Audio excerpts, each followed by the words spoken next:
Bueno, bienvenido a todos, muchas gracias a los que están del otro lado escuchándonos. Vamos a dar inicio a la tercera jornada JOSIC 2021, que son las jornadas oncológicas de cabeza y cuello, con el auspicio de la Sociedad Argentina de Radioterapia Oncológica, así que muchas gracias y a su presidente, el doctor Gustavo Ferrari, que es también director de la jornada.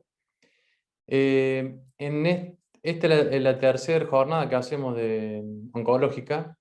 Y por lo tanto, este año que toca virtual hemos acortado el programa a lo que hacemos habitualmente. Vamos a tener 3 charlas, que va a ser la primera de radioterapia, que va a estar a cargo mío. Yo soy Diego Fernández, para los que no me conocen, soy médico radio-oncólogo en el Centro Médico de Anfunes. Soy docente de la Universidad Nacional de Córdoba y la Universidad Católica de Córdoba. Y luego vamos a tener una charla del doctor Nicolás Castañeris, que es oncólogo clínico. Él trabaja en el Sanatorio Allende, en el Instituto Hulton y en la Clínica Universitaria Reina Fabiola y es docente de la Universidad Católica de Córdoba. Y luego vamos a tener una amiga ya, que es un clásico en nuestra jornada, que es la doctora Bárbara Berenstein, que es cirujana de cabeza y cuello. Ella trabaja en el Instituto Roffo y en el Sanatorio Fleming. Luego vamos a presentar 2 casos para los cuales hemos invitado al doctor Falgo, Agustín Falgo, que va a ser presentado en breve, y la doctora Bárbara Berenstein. Y ya van a ser presentados los médicos que van a dar los casos clínicos. Bueno, vamos a ir para no perder tiempo. Estas charlas van a durar aproximadamente unos 20 minutos cada una. La primera es radioterapia hipofraccionada en lo que es tumores de cabeza y cuello. Bueno, clásicamente, cuando uno dice radioterapia convencional o fraccionamiento estándar, estamos hablando y principalmente aplicado a lo que es tumores de cabeza y cuello localmente avanzado. Uno hace dosis de 70 Gray en 35 fracciones, 2 Gray por día, 5 veces a la semana, 7 semanas. Pero con esta estrategia, el fallo loco regional es del 30 al 50% y con una sobrevida de 5 años de un 30%. Esto se debe a múltiples factores. Esto es alta carga de células clonogénicas, el fenómeno muy bien conocido de repoblación acelerada que ocurre en la 4ª semana de la radioterapia. Se sabe que por cada día perdido de radioterapia perdemos un 1,4% en control local, aproximadamente un 11% por semana perdida. También hay células hipóxicas y nichos de células madres radioresistentes. Todos estos factores hacen que no nos vaya muy bien con lo clásico y radioterapia sola en cabeza y cuello. Entonces, para mejorar estos resultados, se intentaron varias estrategias. Hacer fraccionamiento alterado, ¿qué es esto? En lugar de venir 5 días a la semana, 2 Gray por día, 7 semanas, hacemos que venga más veces por día, acortar las 7 semanas a menos semanas, que venga varias veces al día, dar más dosis con inyección modulada, con tratamientos hiperfraccionados, hacer quimioterapia junto con la radioterapia, antes de la radioterapia o hacer terapias biológicas. Vamos a ver un poquito un resumen de todo el tratamiento de los fraccionamientos alterados que se han probado en radioterapia. Que esto del metaanálisis, tenemos el clásico hiperfraccionado de RTOG con 1,2 dos veces por día, separado por 6 horas, una dosis total de 81,6. Muy popular el trabajo, el de parcialmente acelerado con bus concomitante, que a partir de la segunda mitad de la radioterapia, el paciente empieza a venir 2 veces por día tratando esto con radioterapia 3D, se hacía, tratando 1,8 el campo grande, el activo, y 1,2 el bus se trataba luego separado por 6 horas. La radioterapia hiperfraccionada continua, 1,5 con split, o el esquema de los daneses, el DANCA, con 6 fracciones por semana, que mejoró un 10% el control locorregional, y otros esquemas más. Estos son los más clásicos, los más populares. De todos estos esquemas, tenemos un metaanálisis que fue publicado en el 2006 por Buris y fue actualizado en 2017, donde han analizado casi 12.000 pacientes. Y hemos visto que con el fraccionamiento alterado, cualquiera sea, mejoramos el control loco regional a 5 años un 6,4%. Y la sobrevida global a 5 años tuvo una mejoría del 3,4%, y en la actualización a los 10 años vimos que bajó a un 1,2%. De todos esos ensayos, el hiperfraccionado es el que logra mejor sobrevida a 5 años de un 8% comparado con radioterapia estándar, y a 10 años de un 3,9%. Eso es versus radioterapia sola, estándar. Pero se ha visto en la actualización que radioquimioterapia es mejor que radioterapia sola con fraccionamiento alterado. O sea, siempre sigue siendo lo estándar radioquimioterapia. El problema es que esta rama de hiperfraccionado, que es la que mejor dio en beneficio, es muy difícil de realizarla en la práctica, y menos con intensidad modulada. Entonces hay mucho que vamos a ver de los ensayos que se hicieron con intensidad modulada, ya no se hace hiperfraccionado, sino que se hace un acelerado con hipofraccionado, porque es muy difícil, y sobre todo estos pacientes en países como el nuestro, sobrecargar el servicio de radioterapia 2 veces por día, y al paciente también le cuesta ir 2 veces por día al centro de radioterapia, hace que esto no sea muy práctico, los hiperfraccionados. La otra estrategia es hacer quimioterapia junto con la radioterapia, que ya veremos qué nos dice Nicolás, pero el racional de esto es aumentar el control loco regional, inhibir la reparación del daño subletal, la radiosensibilización de las células hipóxicas, reducción de la carga tumoral y mejorar el flujo sanguíneo, produce redistribución de las células en G2 y M, que es más radiosensible, e iríamos tratando las micrometástasis a distancia, que están presentes en un 30% de los pacientes de alto riesgo. Bueno, se han probado la quimioterapia de muchas formas: secuencial, concomitante, muchas drogas: metotrexato, fluoracilo, cisplatino, carboplatina, taxanos, en monoterapia, poliquimioterapia. Hay más de 100 ensayos fase 3, de los cuales solamente les voy a nombrar el metaanálisis de Piñón, que fue actualizado por Buris en el 2004, y demostró un beneficio, un aumento de la sobrevida de 5 años de un 5% con cualquier timing, pero con el que más aumenta es con la concomitancia, un 8%. La neoadyuvancia se vio en este metaanálisis que era menos efectivo que la concomitante, por eso quedó estándar concomitante. La concomitante, principalmente el beneficio era con cisplatino. Poliquimioterapia no era mejor que monoquimioterapia, por eso quedó el cisplatino, y el beneficio hay que prestar atención en los mayores de 70 años porque se pierde un poco. El hipofraccionamiento es una forma de acortar el tratamiento. Hipo es menos fracciones, o sea, son menos fracciones, y esto se logra en general con una mayor dosis diaria.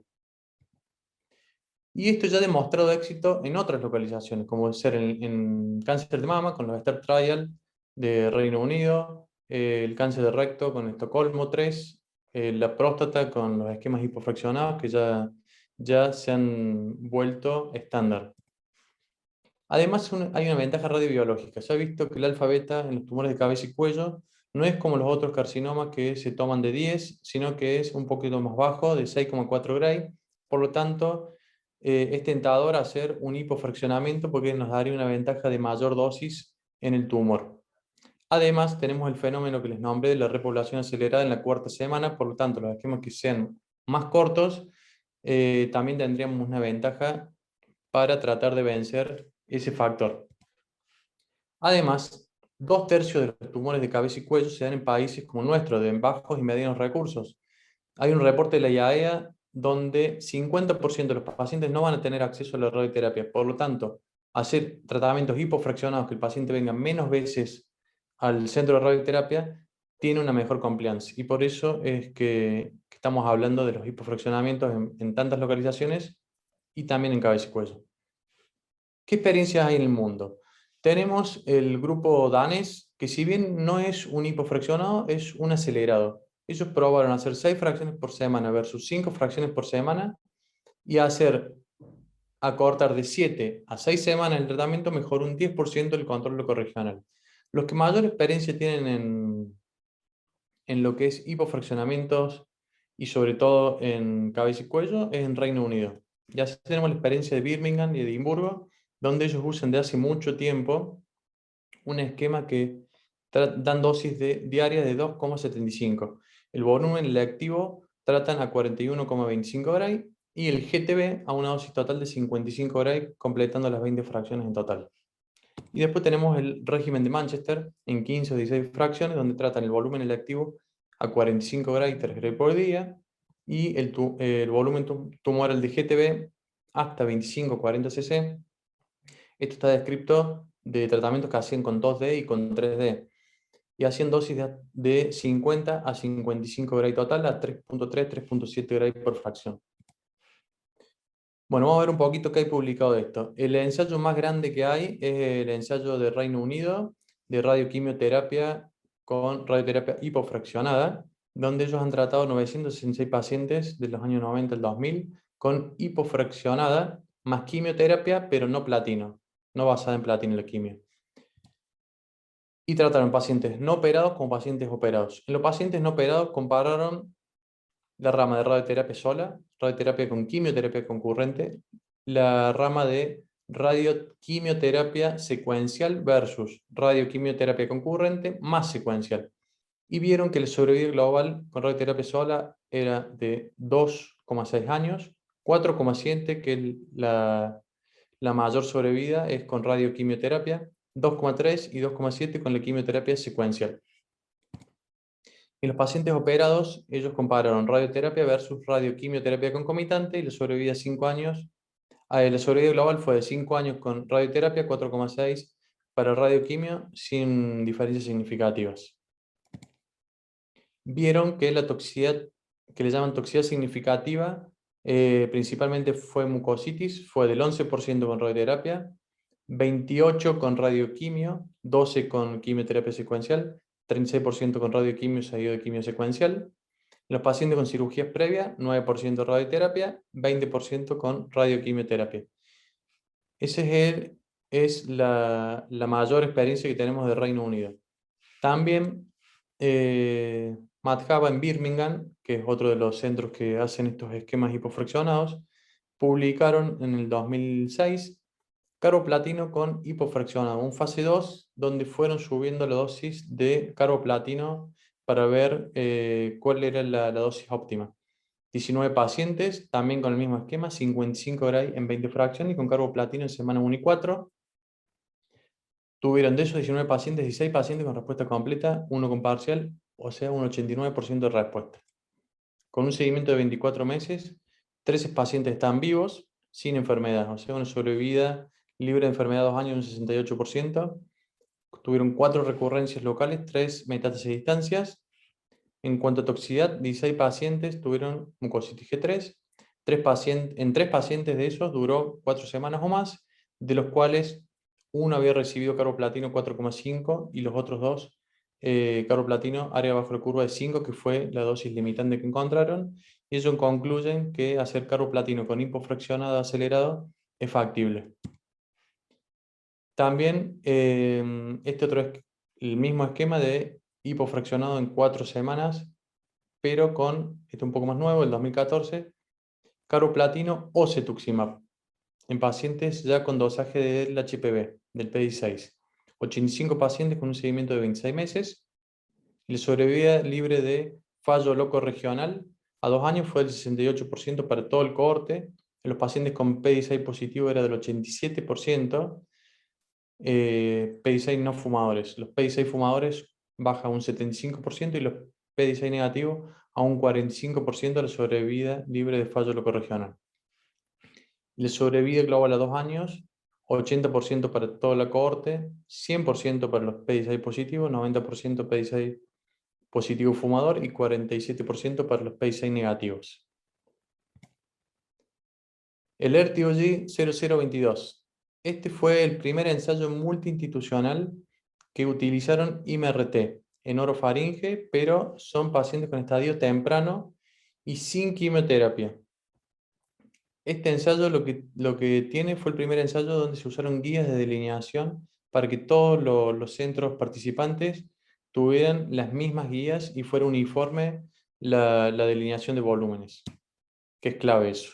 Usaron un esquema hipofraccionado en 6 semanas, de 2.2 Gray por fracción hasta una dosis total de 66 Gray en el GTB, y el CTB activo entre 54 y 60 Gray, 1.8 a 2 Gray por fracción. reclutaron 69 pacientes y la falla locorregional fue a 2 años del 9%, o sea que bastante bien, y sin quimioterapia. Pero de las recaídas, el principal factor fue que todos los pacientes eran fumadores y 50% de los que tenían subdosis, había 4 pacientes con subdosis, 2 de ellos tuvieron recaída.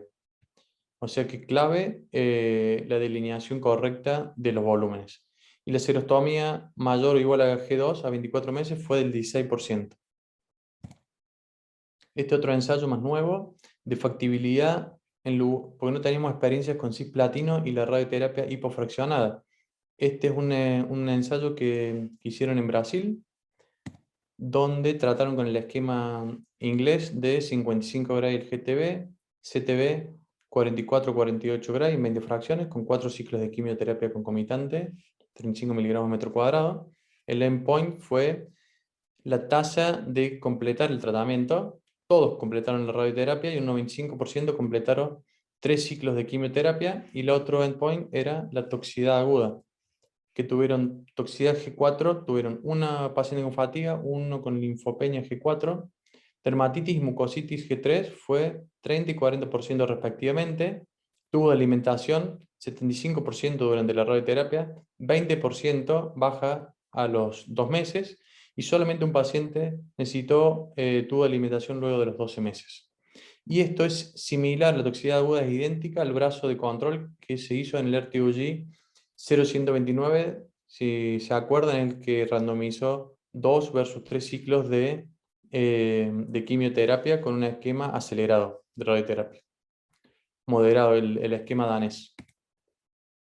Bueno, y trabajos en curso, tenemos el Hypno Trial de la IAEA, que es un fase 3 con cisplatino semanal, donde randomiza el brazo de control, es el esquema danés, 66 grays en 33 fracciones, 6 veces por semana, en 5 semanas y media. Y el esquema a investigar, 55 gray en 20 fracciones, en 4 semanas, y el CTB de bajo riesgo, 44 gray, 2.2 gray por fracción. El otro ensayo que está en curso es el Compare Trial, que está comparando escalar el tratamiento en lo que es orofaringe intermedio y alto riesgo. Y tiene 3 ramas: intensidad modulada, lo estándar, 70 grados y 35 fracciones con cisplatino 100 miligramos metro cuadrado o semanal.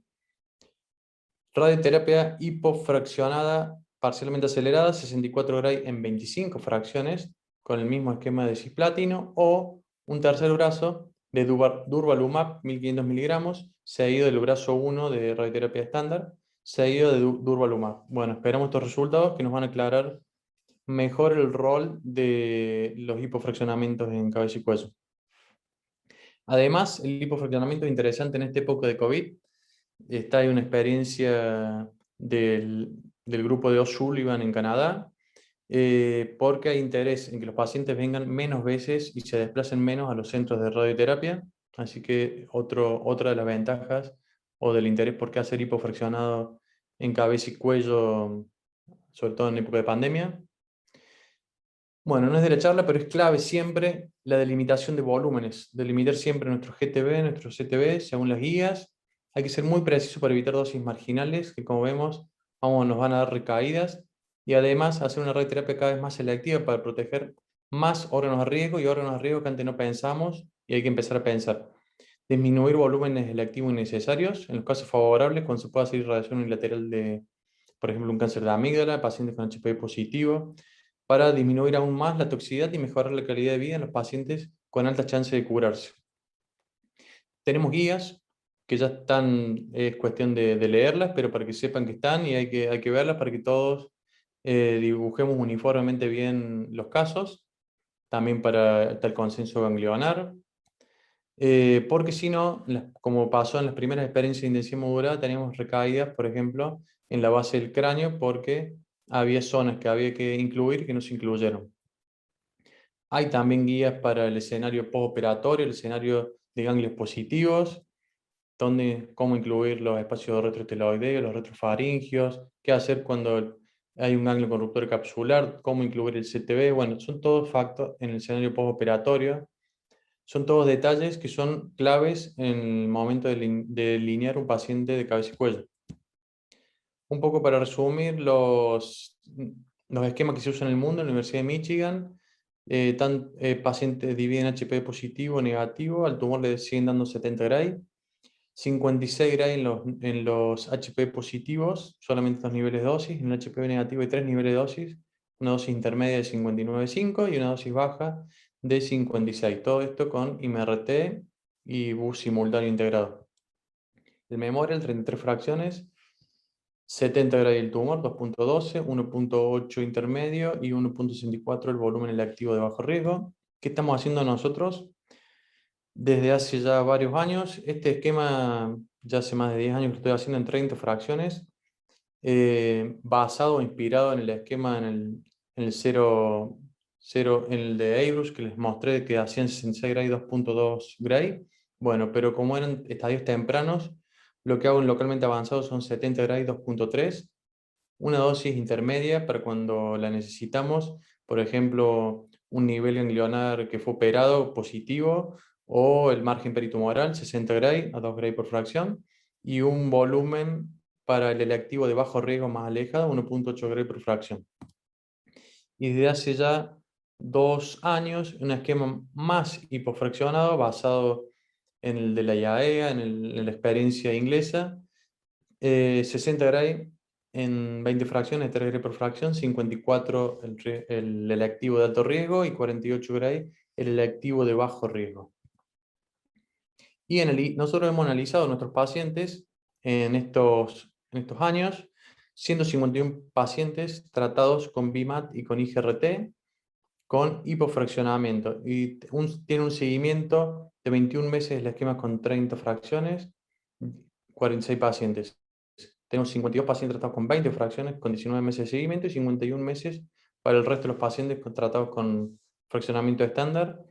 La edad media fue de 62 años y no vimos diferencia en las tasas de serostomía, 56, 58, 47%. No vimos diferencias en los índices de calidad de vida. Hubo respuesta completa en el último seguimiento en el 54% de los pacientes de las 20 fracciones, 56, 30 y 62 las 35 fracciones, de diferencias no significativas. Tuvimos 3 muertes debido a neutropenia febril en el grupo de hipofraccionado y un paciente fue por toxicidad renal en el esquema de 30 fracciones. Para nosotros, la hipofraccionado con quimioterapia con BIMAT es un acercamiento conveniente y con aceptable control local y un perfil de toxicidad bastante similar a lo que logramos con otros fraccionamientos. Bueno, para terminar, es imprescindible, todo esto estamos hablando, hacerlo con intensidad modulada, tanto para tratar bien a los pacientes y para disminuir la toxicidad. El hipofraccionamiento es una forma que es, creo yo, más conveniente acelerar la radioterapia, sobre todo en países como el nuestro, de bajos y medianos recursos, como les decía, donde el acceso está muy limitado a la radioterapia. Es factible hacer los hipofraccionados con quimioterapia concomitante y, como siempre, es fundamental la meticulosa selección de delineación de niveles ganglionares de los márgenes, según las guías, el estado del HPV también, porque es un grupo de factor pronóstico que nos ayuda en la selección de niveles y de las dosis que vamos a hacer. Bueno, muchas gracias. Seguimos con la próxima charla. Gracias, Diego. Excelente la charla, muy clara. Soy Nicolás Castañeris y soy médico oncólogo dedicado sobre todo a la patología torácica y a tumores de cabeza y cuello, y me toca hablar de tratamientos sistémicos en la enfermedad localmente avanzada, nuevas estrategias, y en la actualidad me desempeño también como investigador principal de un protocolo de ensayo de fase 3 denominado TriLinks, del cual le voy a hablar ya en la última parte de mi charla. Gracias a la SATRO también por el auspicio, la invitación, y al doctor Gustavo Ferrari. Esta es la agenda. Voy a hablar de nuevas estrategias, enfocándome principalmente en neoadjuvancia, en tumores resecables de cavidad oral. Posteriormente veremos los tratamientos combinados nuevos, o lo que se viene en tumores localmente avanzados. Y por último, haré una descripción breve de este ensayo de fase 3, TriLinks, que abrirá próximamente en conjunto, tendremos con el Centro Médico de Anfunes en un par de semanas.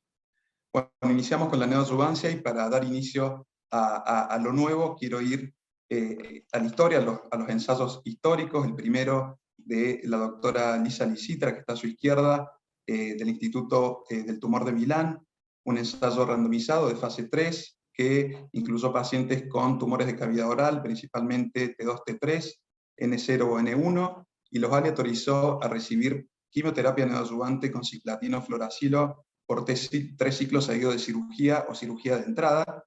Y como pueden ver, las curvas son idénticas, no hay beneficio de la neoadjuvancia en términos de sobrevida global, con un 50% de pacientes vivos a 5 años, pero sí se vio en forma de hallazgo que los pacientes que no recibían la quimio de inducción tenían mayor tasa de mandibulotomías y mayor tasa de radioterapia postoperatoria, y lo mismo ocurrió a su derecha en ese gráfico de curvas con un ensayo asiático del 2013, donde los pacientes recibieron 2 ciclos de platino, fluoracilo y docetaxel, en este caso un triplete, en neoadjuvancia, y tampoco hubo beneficios en sobrevida global a 5 años. Por lo tanto, en la actualidad no habría un beneficio claro.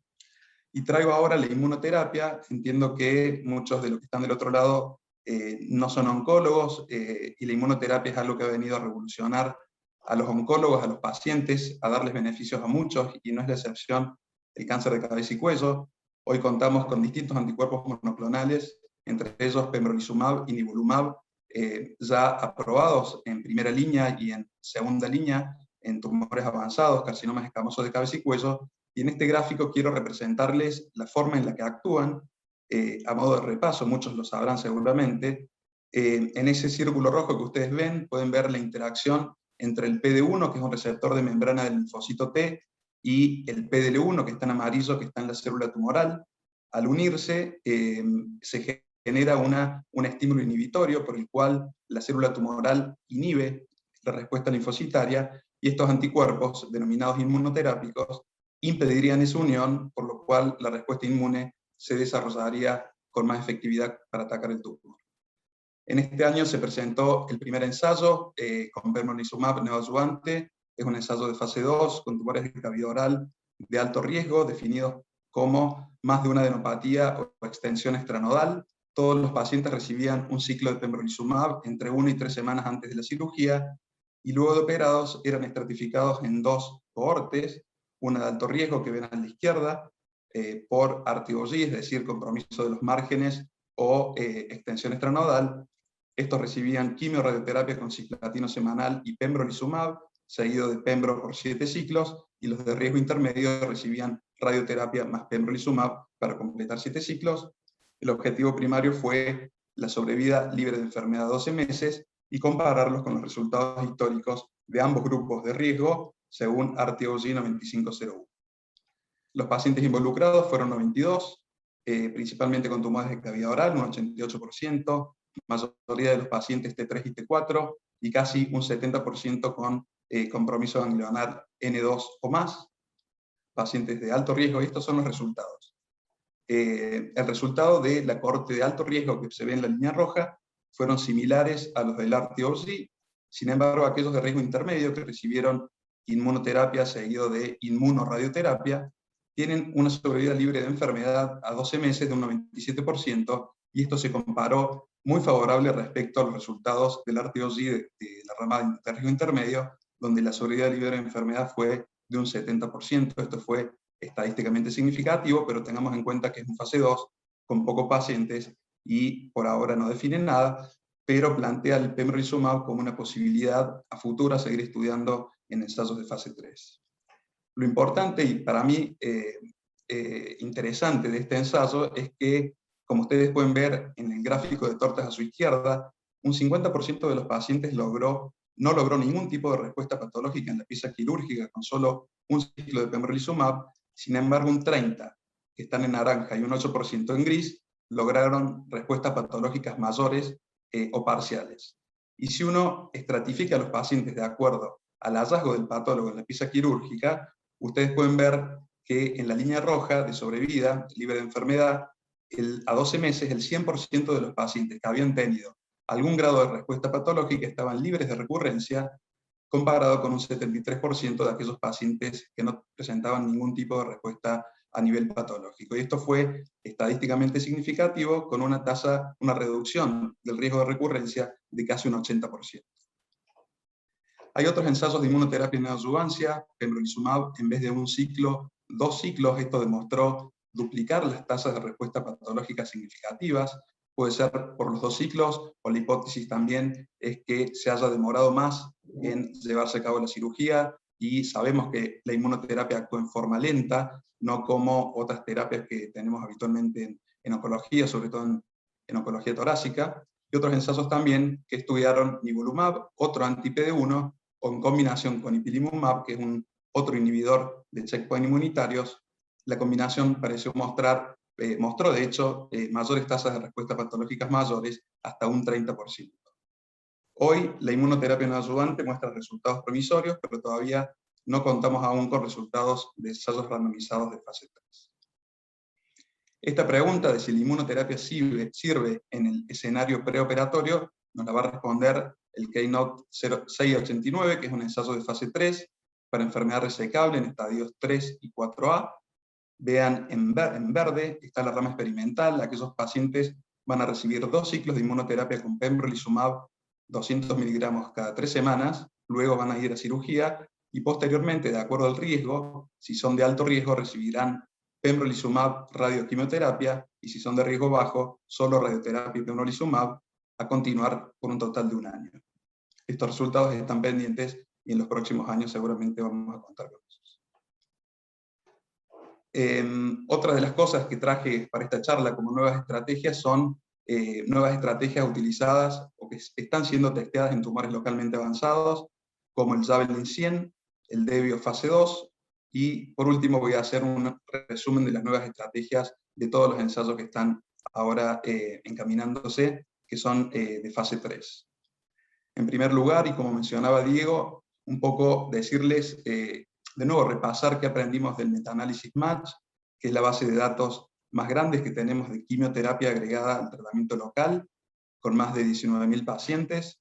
Vemos remarcado en ese cuadro rojo que la única modalidad que mostró beneficios en sobrevida fue la concurrencia de quimio-radioterapia, con un beneficio de casi 7% en sobrevida a 5 años, y en la actualización de este año, de marzo, ese beneficio se redujo un poco a 10 años, pero sigue siendo significativamente favorable a favor de la concurrencia. Sin embargo, la inducción, también como lo mencionó Diego, no aportó beneficio en sobrevida, pero sí es remarcable que disminuyó significativamente el riesgo de recurrencia a distancia. Sigue quedándonos la duda y el interrogante de si habría algún beneficio de agregarle la quimio-radioterapia concurrente, quimioterapia de inducción, para combinar este beneficio en sobrevida y el beneficio en disminución del riesgo de recurrencia a distancia. Hay al menos 4 ensayos randomizados que son heterogéneos, con poblaciones distintas, tratamientos distintos, por lo tanto, hoy no podemos sacar conclusiones firmes. Aparte, sumado a esto, que es un tratamiento tóxico, combinar inducción seguido de quimio-radioterapia. ¿Y qué dicen las guías de NCCN, que son las que usamos los oncólogos junto a las guías europeas? Lo que tiene claro, y es categoría 1, es que si uno va a tratar con quimioconcurrencia, con radioterapia al paciente, debería usar cisplatino a dosis altas, 100 miligramos cada 3 semanas. Otra opción como categoría 1, carboplatino más 5-FU infusional. Y vean que todas las opciones de las que hablamos en los comités, o para pacientes más débiles o pacientes ANFIT, tienen categoría 2B, como carboplatino paclitaxel, cisplatino semanal, o incluso la combinación de radioterapia con cetuximab. Y de lo otro que está seguro, estas guías de consenso, es que si uno elige inducir a un paciente con el objetivo, por ejemplo, de conservar el órgano en caso de hipofaringe o laringe, debería utilizar un triplete por 3 ciclos, con 12 taxel, cisplatino y 5-fluoracilo, y no un doble. Y traigo el Javelin 100, porque es el primer ensayo randomizado de fase 3 de inmunoterapia junto a quimio-radioterapia concurrente en tumores de orofaringe, laringe, hipofaringe y cavidad oral, estadificados según AJC7 como estadio 3, 4A y 4B. Teníamos, la verdad, mucha ilusión con este ensayo. Ya le voy a mostrar los resultados. Los pacientes, que fueron casi 700, fueron aleatorizados a recibir cisplatino 100 metros por 3 ciclos, más radioterapia 70 grays, y avelumab, que es un anti-PDL1, o placebo, y mantener el avelumab o placebo por 1 año. Y el objetivo primario era evaluar por el investigador la sobrevida libre de progresión. Y lamentablemente, paso antes de los resultados a describir la población. Son pacientes en general con HPV negativo, 2/3 de los pacientes, tumores T4 en un 40%, gran proporción de los pacientes, la mitad en ambas ramas, con compromiso ganglionar N2C y N3, y también la mitad de los pacientes con compromiso de oropharynx. Y como les decía recién, que me adelanté, fue un ensayo negativo. Ustedes ven las curvas de sobrevida libre de progresión arriba y las curvas de sobrevida global. Es un seguimiento corto de 14 meses, pero a priori no parece haber beneficio del agregado del avelumab, al menos a la quimioradioterapia concurrente. Sin embargo, surge del análisis de subgrupos. Ustedes pueden ver que en el forest plot todas las bolitas negras están hacia la derecha, es decir, que favorecen placebo, salvo una que es la que remarco ahí, que es el subgrupo de pacientes que expresaba un PDL1 mayor a 25%, por lo tanto podría transformarse el PDL1 en un biomarcador de beneficio. En conclusión, el Javelin 100, avelumab no agrega beneficios a la quimioradioterapia estándar, y el PDL1 surge como potencial biomarcador de beneficio. Pasamos ahora al protocolo DEBIO fase 2. La droga es DEBIO 1143 y el nombre actual es Xevinapant. ¿Cómo actúa esta droga? Es un inhibidor de las YAPs. Las YAPs del inglés son las proteínas inhibidoras de la apoptosis, que están sobreexpresadas en múltiples modelos tumorales, y no es la excepción el carcinoma de cabeza y cuello. A su vez tiene actividad inmunomoduladora, promoviendo la actividad citotóxica del linfocito CD8, y actúa en forma sinérgica con la quimioradioterapia y se administra por vía oral. En forma esquemática, podemos ver aquí cómo un paciente se le administra quimioradioterapia. Esto genera a nivel de la célula tumoral un daño a nivel del ADN, y esto generaría la apoptosis en una célula normal, pero las células tumorales, al tener hiperexpresadas estas proteínas inhibidoras de la apoptosis, hacen que la muerte celular no suceda, de modo que inhibiendo esta inhibición de las caspasas que llevan a la apoptosis, podríamos promover la muerte celular y de ese modo controlar el tumor. Este es un ensayo de fase 2 que fue publicado el año pasado por el grupo francés de radioterapia en cabeza y cuello. El diseño es simple, con pacientes con tumores localmente avanzados en estadio 3, 4A y B, según la JCC7. 96 pacientes recibieron quimioradioterapia estándar con platino por 3 ciclos cada 3 semanas, más esta droga, que es el DEBIO 1143, o platino radioterapia acompañado de placebo. Los pacientes fueron estratificados en base al N, en base al sitio y en base al estado del HPV, medido por inmunistoquímica con P16, y el objetivo primario fue el control locorregional a 18 meses. En cuanto a la población, eran pacientes en promedio de 57 y 59 años en ambos grupos. La totalidad de los pacientes eran tabaquistas o ex-tabaquistas. La mayoría eran tumores de oropharynx, HPV16 negativo, y los positivos eran solamente un 6 y un 10%. En cuanto al TNM, eran tumores localmente avanzados, la mayoría en estadios 4A, la mayoría con tumores T3 y T4, y con una alta carga ganglionar, siendo la mayoría con compromiso N2 y N3. El objetivo primario, y esto es lo más destacable de este ensayo, es que el control locorregional de 18 meses, que es el objetivo primario que se propusieron los autores, fue positivo, fue a favor de la rama con DEBIO 1143, fue de un 54% versus un 33%, este fue significativo. Y por otro lado, un objetivo secundario que es aún más llamativo en cuanto al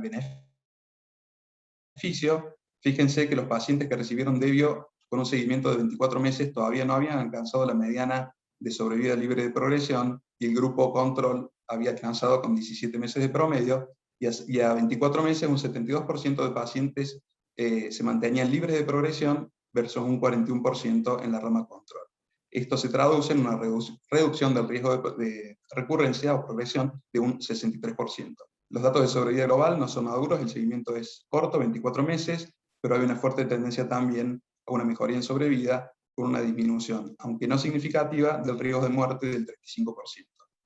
Las tasas de respuesta a 3 meses fueron idénticas, 30%, pero con un seguimiento a 6 meses, la tasa de respuesta completa fue de 52% en la rama experimental y 38% en la rama estándar.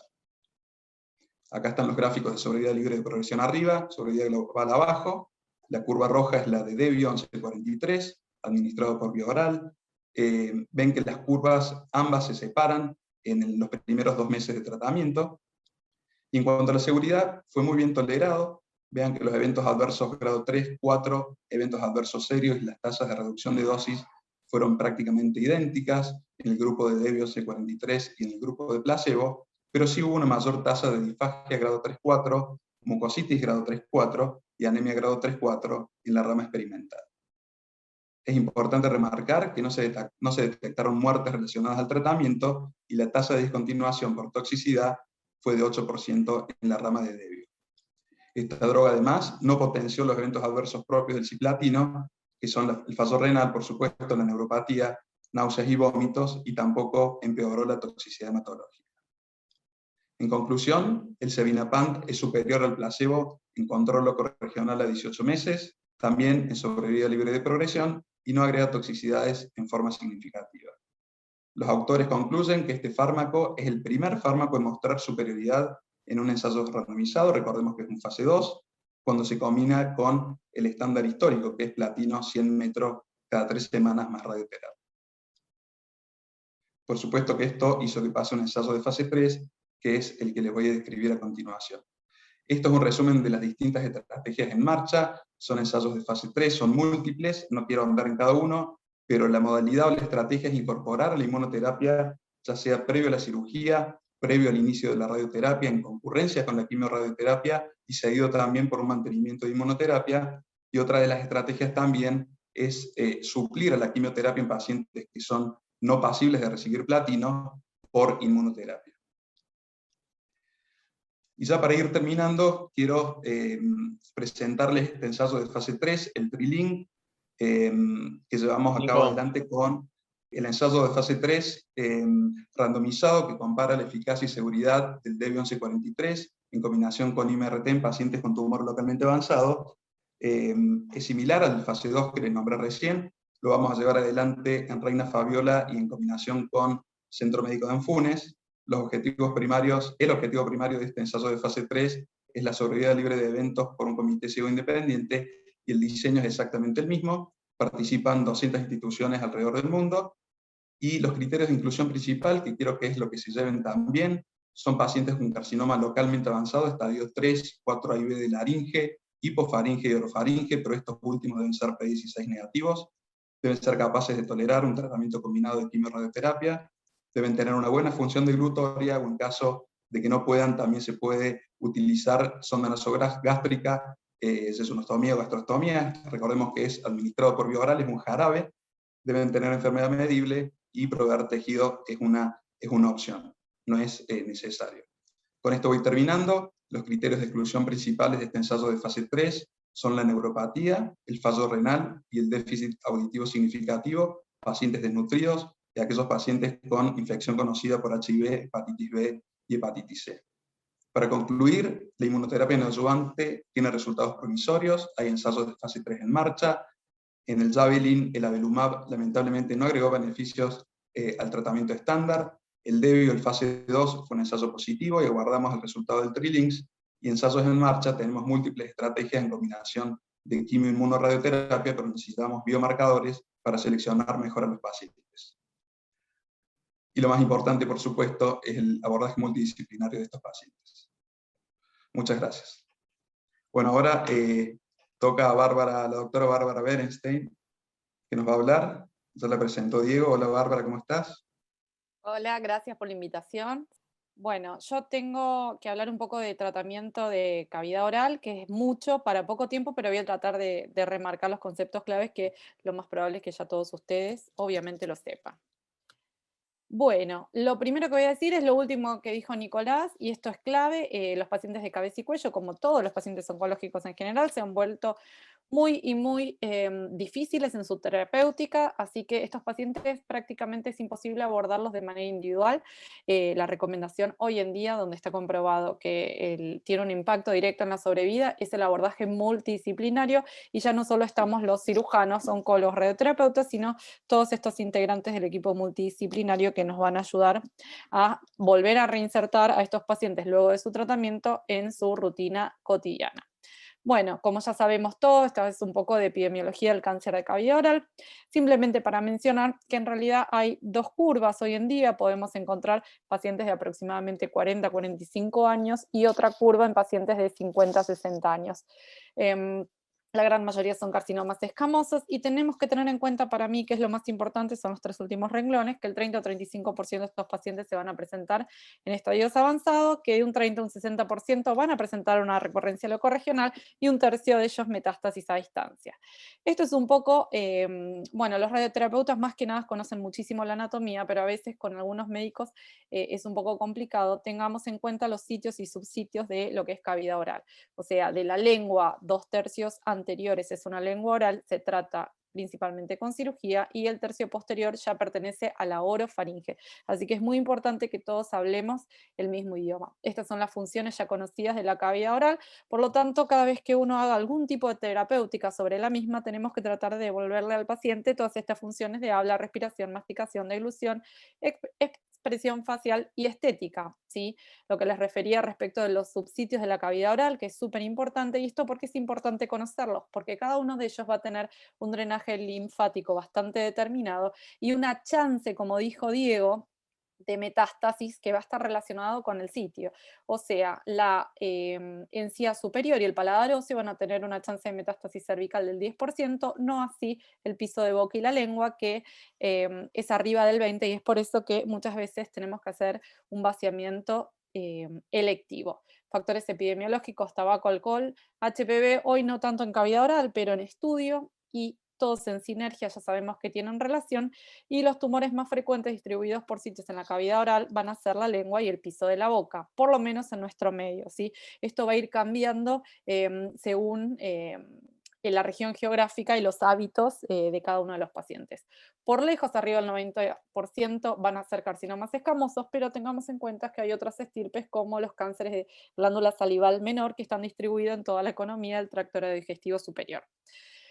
Esta edificación, ya hace 2 años tenemos la 8ª clasificación de la JCC, que todos lo sabemos, pero hay algo que tenemos que tener en cuenta, es que a partir de este tipo de estadificación, el cambio y una de las introducciones más importantes es el concepto de DOI, o profundidad de invasión, ¿sí? Que va a hacer que tumores pequeños que antes eran considerados T1, hoy pasen a ser T3, ¿sí? Enfermedades avanzadas con un DOI mayor a 10. Así que tengamos en cuenta que cuando uno hace una biopsia o estadificamos estos pacientes, tienen que estar en la estadificación el DOI presente. Bueno, esta es la agrupación por estadios, y el DOI es la profundidad de invasión, y lo que toma y lo que debemos tomar eh, para constatarlo es una plomada en el sitio adyacente al tumor a nivel de la membrana basal hacia la profundidad del mismo. Ojo que tenemos que hacer una diferencia, que profundidad de invasión y espesor tumoral son completamente diferentes, y esto va a estar dado que en tumores hiperqueratósicos o con mucho volumen va a ser completamente diferente que en tumores ulcerados como vemos este. Así que tengamos en cuenta que en los reportes de anatomía patológica debe figurar el DOI. Estos tumores pueden ser ulcerados, endofíticos, exofíticos, y sobre todo son mucosos. A veces estos tumores no los vemos, sino que se palpan más de lo que se ven, y es por eso que siempre el examen debe ser no solo visual, sino manual de todos estos tipos de pacientes. Tener en cuenta las ulceraciones, erosiones, induraciones, cronicidad del estado del cuello, leucoplasias, lesiones premalignas, y tener en cuenta eso, ¿no? Que no solamente va a ser la visión de lo que nosotros tengamos del paciente, sino además la palpación y un correcto examen físico. Tengamos en cuenta que, y ni hablar con el tema de la pandemia, todos sabemos que el promedio de demora de la consulta, según los medios, es de aproximadamente entre 3 meses y hoy en día muchísimo más. Y esto va a estar relacionado con el pronóstico de los mismos. ¿Cómo valoramos el T? Ya lo sabemos: inspección, palpación, endoscopía cuando es necesario. Imágenes, bueno, contamos hoy en día con muchísimas imágenes, solo que hay que pedir la adecuada en relación a lo que estamos buscando, ¿sí? Distribución por estadios, bueno, esto es cómo se presentan los pacientes, va a variar en estadio público, en estadio privado. Con la pandemia todo se ha empeorado. Y en el ROFO, que es el lugar público donde me desempeño, tenemos que tener en cuenta que el 76% vienen en estadios avanzados, ¿sí? Así que bueno, esto es algo que incluso también en el medio privado ha aumentado muchísimo la derivación de pacientes en estadios avanzados. Los objetivos del tratamiento de los carcinomas de cavidad oral es no solo curar el cáncer hoy en día, sino además preservar, restaurar la forma y la función, ¿sí? Evitar o minimizar secuelas y prevenir segundos tumores primarios. Es por eso que el control debe ser estricto y de manera multidisciplinaria, sobre todo los 2 primeros años, donde la chance de segundo primario es de un 2 a un 4%, ¿sí? Que se va sumando por año. Modalidades de tratamiento, bueno, cirugía, radioterapia, quimioterapia y modalidades combinadas. Y los factores involucrados en el tratamiento van a ser no solo los factores del tumor, que van a estar relacionados estrictamente con el TNM, el sitio, tamaño, proximidad al hueso, tratamientos previos y tipo de histología. Los factores que tenemos que tener en cuenta como factores pronósticos son las metástasis cervicales, que son el principal predictor independiente sobre vida global. ¿Sí? Según, bueno, obviamente este trabajo hay muchísimos que hablan de esto, este es de Ganley. Las metástasis cervicales ocultas incrementan el riesgo de muerte con una P estadísticamente significativa. Ya sabemos que un ganglio positivo disminuye la sobrevida a la mitad. ¿Sí? Y si ese ganglio está roto, aún otro en 50%. Los márgenes como principal predictor es independiente de la recurrencia local y la profundidad de invasión como predictor de la recurrencia también cervical, y esto es lo que hacemos referencia al DOI que les mencioné anteriormente.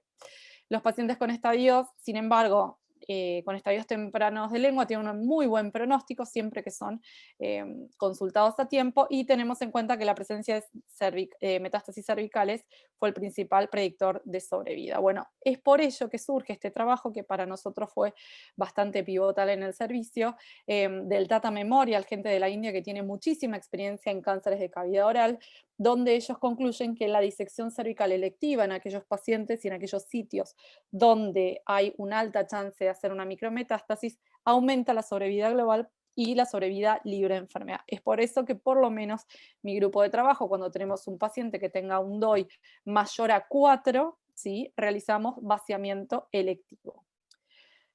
Factores que se relacionan con el paciente. El paciente hoy en día es un paciente que es bastante más complejo que hace muchos años. ¿Sí? El paciente hoy lee, el paciente tiene Google, tiene acceso a Internet y acceso a otros profesionales. Entonces es un paciente informado donde también tiene que tomar su propia decisión en la terapéutica.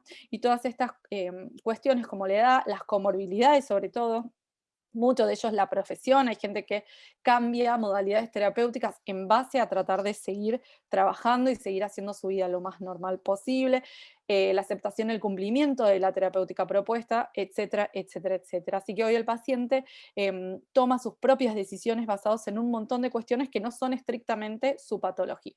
Y los factores médicos, bueno, esto es todo lo que le podemos ofrecer dentro de la terapéutica y el soporte sobre todo, porque muchos de estos pacientes son curados, pero después no tienen un soporte adecuado por resto de equipo multidisciplinario que hace que pacientes curados no puedan ser reinsertados en la sociedad. Bueno, Estadios Unidos, la modalidad única y de tratamiento preferible es en general la cirugía, pero el concepto es que tiene que quedar que en estadios tempranos la modalidad terapéutica tiene que ser monomodal, ¿sí? Todos sabemos que la cirugía y la radioterapia en estadios tempranos ofrecen una terapéutica adecuada con similares curvas, pero sin embargo tenemos que tener en cuenta que la elección de este tratamiento va a depender del sitio, de la localización, etcétera, etcétera. Es por eso que para estadios tempranos nosotros recomendamos realizar cirugía y dejar como adyuvancia a la radioterapia como una herramienta terapéutica de más, ¿sí? La radioterapia postoperatoria, bueno, sabemos cuáles son las indicaciones en cabeza y cuello, como los márgenes positivos o cercanos, invasión linfovascular, invasión perineural, ganglios positivos, 2 o más ganglios positivos o ganglios fuera del drenaje habitual de la región donde se encuentra el primario, y tener en cuenta hoy el DOI, ¿sí? Un tumor probablemente de 2 centímetros, que antes era un T1, hoy un tumor de 2 centímetros, pero con un DOI de mayor a 10, perdón, pasa a ser un estadio, un T3, por lo tanto debería tener una indicación de radioterapia, por lo menos como adyuvancia, pero bueno, son temas y casos que deben ser discutidos en comité multidisciplinario. Los estadios avanzados, estadios 3 y 4, las terapéuticas son multimodales, ¿sí? Donde se prefiere realizar cirugía más radioterapia o cirugía más radioquimioterapia, ¿sí? Y se ha demostrado un gran beneficio en la sobrevida de estos pacientes. Quimio-radio concurrente postoperatoria, bueno, ¿cuáles son los factores de riesgo que tengo que tener en cuenta? Márgenes de resección inciertos o positivos y ruptura capsular, que sabemos que tiene un impacto directo en la sobrevida. Es por ello, para repasar, estadios unidos se prefiere la cirugía, estadios terapéuticos, modalidades múltiples como cirugía más rayos o cirugía más quimiorrayos. Bien. Dos palabritas de las vías de abordajes de cavidad oral para tenerlas en cuenta. Bueno, pueden ser endoral a través de la resección de la mandíbula, ¿sí? Colgajos de mejilla superior, inferior y de visera. Los factores que van a influir directamente con el tipo de abordaje van a ser el tamaño del tumor, dónde está localizado, si es anterior, posterior, la proximidad al hueso, donde sabemos que la radioterapia pierde un poquito el efecto y cuando tiene efecto tiene a veces unas consecuencias que son bastante complicadas para los pacientes, la profundidad de infiltración y la necesidad de realizar grandes cirugías reconstructivas, ¿sí? Algo muy importante que compromete realmente la sobrevida de los pacientes es el margen como protagonista principal, y hay varios trabajos donde hablamos de márgenes próximos, márgenes positivos, pero bueno, se suele o se solía decir que un margen menor a 5 es un margen cercano positivo. Hoy en día contamos con trabajos que aseguran que con márgenes mayor a 2.2 milímetros es un margen más que adecuado sin tener diferencias estadísticamente significativas, pero sabemos el impacto que tienen estos márgenes sobre la recurrencia local y la sobrevida de los pacientes. Es por eso que los márgenes en cavidad oral deberían, en un mundo ideal, estudiarse como si fuera la técnica micrográfica de Mohs, o sea, de manera tridimensional. Esto es prácticamente imposible en nuestro medio, pero bueno, uno trata de tomar los márgenes en la cirugía de acuerdo a lo que uno está palpando. Y esto es muy importante porque miren en este trabajo, que también es bastante antiguo, pero ya nos marca que los márgenes negativos iniciales tienen un porcentaje de recaída local del 14%, ¿sí? Pero cuando uno retoma, esto ya va aumentando y los márgenes no retomados sabemos que van casi todos a una recaída local. Así que tener en cuenta como cirujanos, tener buenos márgenes en la primera cirugía, que es donde el paciente se juega su chance de vivir, ¿sí? Los abordajes endorales los vamos a recomendar para tumores pequeños y fácilmente accesibles, como lengua, piso de boca, mucosa yugal, paladar óseo y paladar blando. Sí, este es un ejemplo donde la vía de abordaje es por adentro de la boca, que es bastante más cómodo y conveniente para el paciente. ¿Sí? A veces, si los tumores están adecuadamente y estratégicamente ubicados, uno puede hacer grandes resecciones como una hemilosectomía de manera endoral, pero esto nunca tiene que comprometer el abordaje quirúrgico a los márgenes de resección, y esto es fundamental, ¿sí? Esto es un ejemplo de una hemilosectomía por un abordaje endoral, que es factible y se puede llegar a realizar, pero bueno, mandibulotomía es otro de los abordajes quirúrgicos que uno hace para llegar al tercio posterior de la lengua o al piso, y sin embargo, debido a la baja morbilidad del mismo, uno no tiene que tener miedo y no tiene que, digamos, tratar de achicar por el tema de la morbilidad quirúrgica, tratar de resecar menos o acercarse al margen. O sea, no tengamos miedo a tener grandes exposiciones para tratar de brindarle al paciente la mejor cirugía posible. ¿Sí? Esto es como queda un abordaje mandibular swing, como ven, muy poca cicatriz y un paciente, digamos, bien abordado quirúrgicamente. Bien, la baja morbilidad, como les decía, una mandibulotomía siempre va a ser preferible una pobre visualización y una adecuada valoración de los márgenes, que es donde el paciente se va a estar jugando, ¿sí?, su sobrevida. Estos son ejemplos de colgajo en visera, donde uno puede emplazar, esto es una visera superior, donde puede emplazar la incisión del vaciamiento. Son tumores generalmente para piso de boca en sí inferior o surco gingivolabial, con una adecuada morbilidad y estética de la cicatriz. Esto es un colgajo de mejilla inferior, recomendado para encía, mucosa yugal, trígono retromolar. Como ven, bueno, un gran colgajo de mejilla aporta una gran exposición y una cicatrización adecuada y una morbilidad estética bastante aceptable, el colajo de mejilla superior para paladar óseo, como les decía, encía superior, subconjuntivo yugal superior. Este es un abordaje de Weber-Ferguson, también para un tumor de lo que sería el tercio medio de la cavidad oral, y esto es una adecuada estética posoperatoria, ¿sí? Bien, este es otro ejemplo para lesiones anteroinferiores del maxilar superior o fosa nasal bilateral.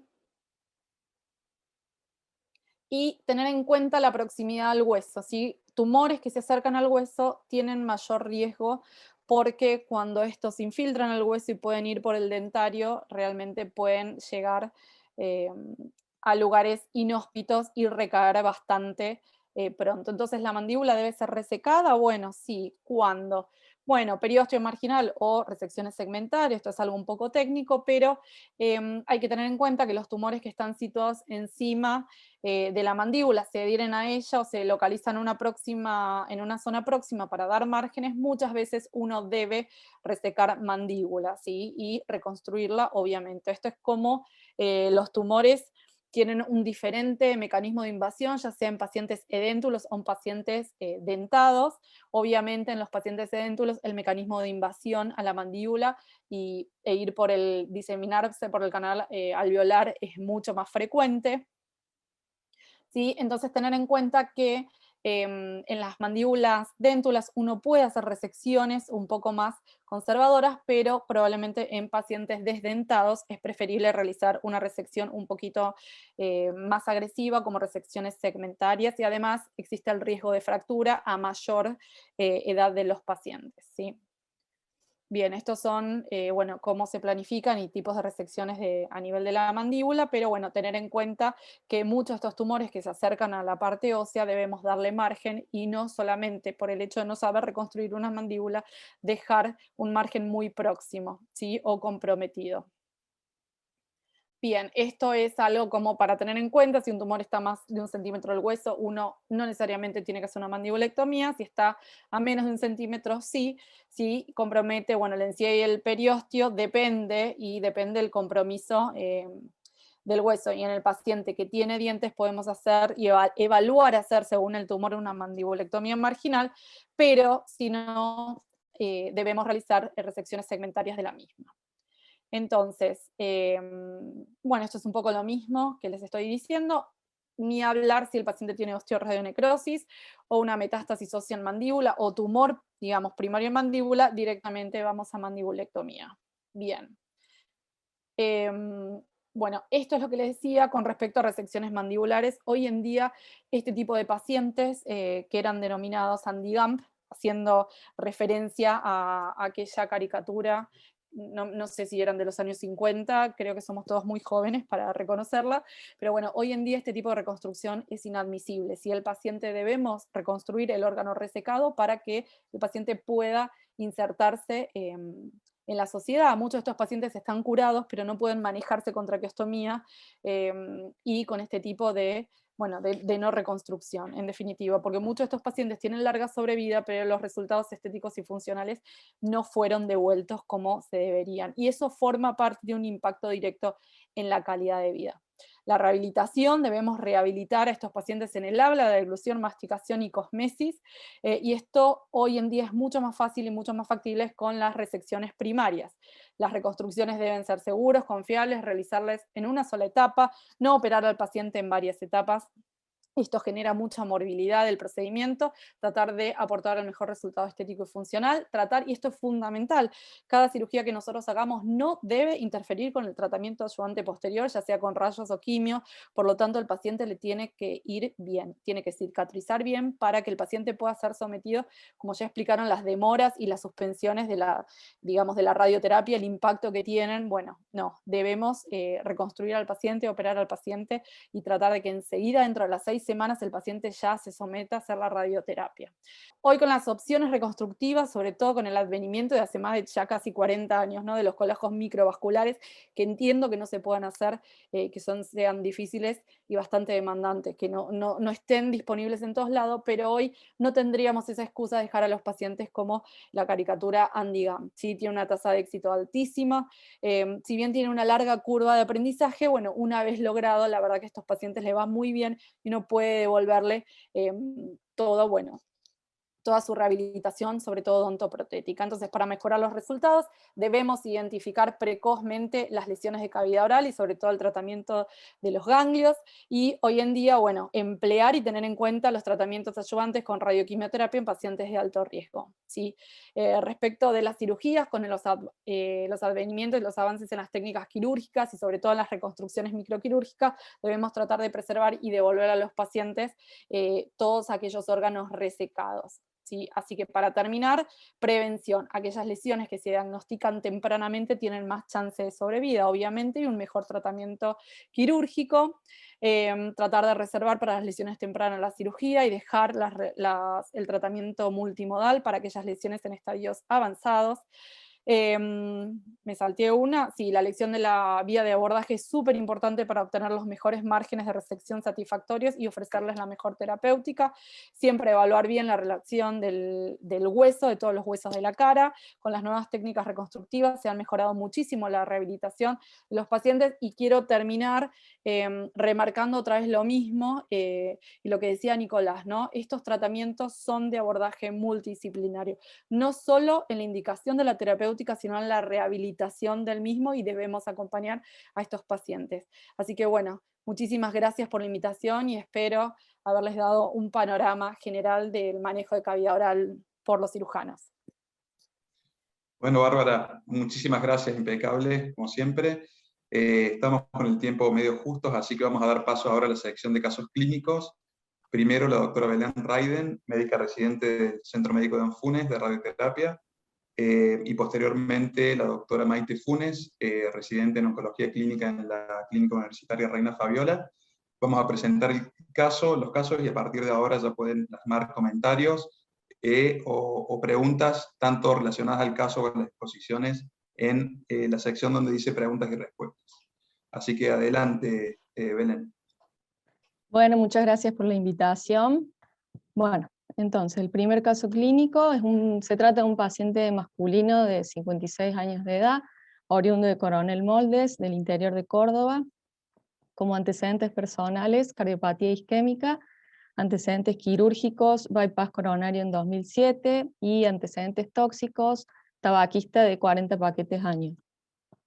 El paciente comienza con molestias en incisivos inferiores a comienzos del 2020, por lo que consulta en reiteradas oportunidades, se lo trata con antibióticos sin mejoría y evoluciona con una movilidad dentaria grado 3. Concurre a un servicio de odontología donde se observa una lesión ulcerada en piso de boca, que vamos a ver en las imágenes a continuación. Es una lesión ulcerada exofítica que abarca bastante el piso de boca, aproximadamente 2 a 3 centímetros. Luego se le solicita una tomografía ya el 11 de marzo de este año, que arroja un realce del contraste sobre el piso de la boca, ambos de lado de la línea media, sobre el plano óseo que alcanza 7.6 milímetros de espesor, una lesión lítica focal en cuerpo mandibular del lado izquierdo de 14 milímetros, y imágenes ganglionares submandibulares por debajo del rango adenomegálico que no superan los 8 milímetros.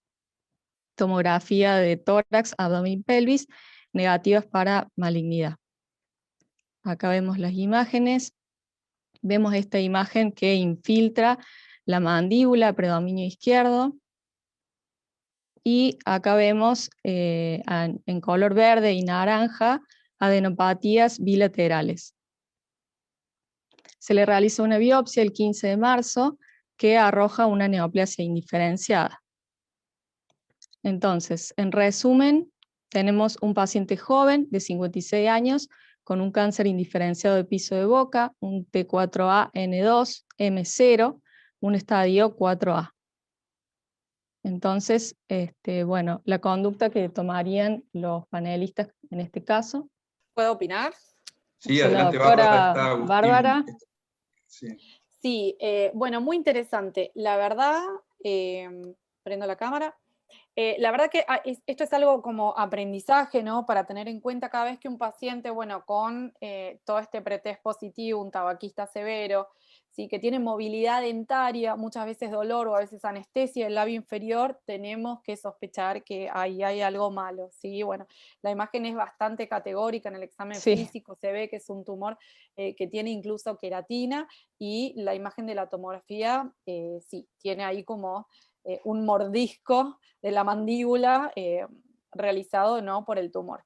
Lo que a mí me gustaría, si se pudiera, es tratar de acercar y arrimar un poquito más el bochín con respecto a la patología, ¿sí? Porque una neoplasia indiferenciada no me descarta a mí que no sea un sarcoma, y sabemos que, si bien probablemente el planteo del tratamiento sea el mismo, que hay que hacer una resección mandibular completa, como les decía, una mandibulectomía completa y vaciamiento bilateral y una reconstrucción con un colajo de peroné a este paciente, pero lamentablemente este es un paciente que si no se lo reconstruye queda como el señor este que les mostré, el paciente como un Andigam, ¿sí? Entonces sería una cirugía bastante más complicada. Si bien el tratamiento sería lo mismo, sabemos que en los sarcomas uno tiene que extenderse un poco más con el tema de los márgenes, y podemos esperar que en el cuello de este paciente probablemente no haya ganglios, ¿sí? No así con los carcinomas escamosos, pero pareciera un escamoso por la parte de un poco de esa queratina que me pareció ver en la foto del examen físico. Así que la conducta para mí sería, bueno, tratar de ver la patología y quirúrgica, definitivamente. Sí, me gustaría hacer algunos comentarios. Me parece que corresponde que hable Bárbara primero, porque, y esto ya se repitió, ya todos los speakers hablaron de la importancia del equipo multidisciplinario. Este es un tumor de cavidad oral, que bueno, claramente la primera palabra en estos casos la tienen los cirujanos, a ver si este paciente es quirúrgico o no. Me parece que Nicolás lo aclaró perfecto en su presentación, desde el punto de vista de dos cuestiones interesantes. La primera, la neoadjuvancia en estos pacientes no está demostrado que tenga un rol con los citotóxicos convencionales. Nicolás presentó el trabajo más interesante, que es el trabajo de Lisa Lícitra y del grupo italiano, que no muestra beneficios, aunque a veces, y hay algunas experiencias más chicas y retrospectivas, y discutiendo bien con los cirujanos, cuando tenemos tumores que son medio border, desde el punto de vista quirúrgico, puede tener algún rol en algún paciente particular y muy puntual de hacer algún tipo de inducción, entre comillas, siempre con tripletes, con TPF, pero claramente no es el estándar. El estándar es la cirugía, siempre hablando que esto fuera, como bien dijo Bárbara, un carcinoma escamoso, pero lo que me interesa sobre todo destacar es lo que yo digo, el efecto post-ASCO, ¿no? Cada vez que venimos los oncólogos de ASCO, en este caso virtual, queremos innovar, y este año la innovación viene por el lado de la inmunoterapia neoadjuvante, que mostró, como bien mostró Nicolás, los trabajos, resultados interesantes. Sin embargo, no deja de ser el pembrolizumab preoperatorio o de inducción o neoadjuvante, como quieran llamarlo, una terapia puramente experimental, y está todavía muy lejos de ser el estándar. Nicolás, como decía, lo aclaró perfecto. Me parece que eso es interesante de remarcar ahora. Este es un paciente que, como bien decía Bárbara, si es un carcinoma escamoso y se confirma en la histología y tiene criterio quirúrgico, la indicación es la cirugía, y probablemente ya por imágenes es un T4, o sea que el tratamiento postoperatorio va a ser seguro. Después veremos si es radioterapia o radioquimioterapia, recordando que en el contexto postoperatorio el cisplatino semanal, por el estudio de la inferioridad japonés, juega un rol, es distinto al tratamiento primario definitivo, pero me parece que ese sería un poco,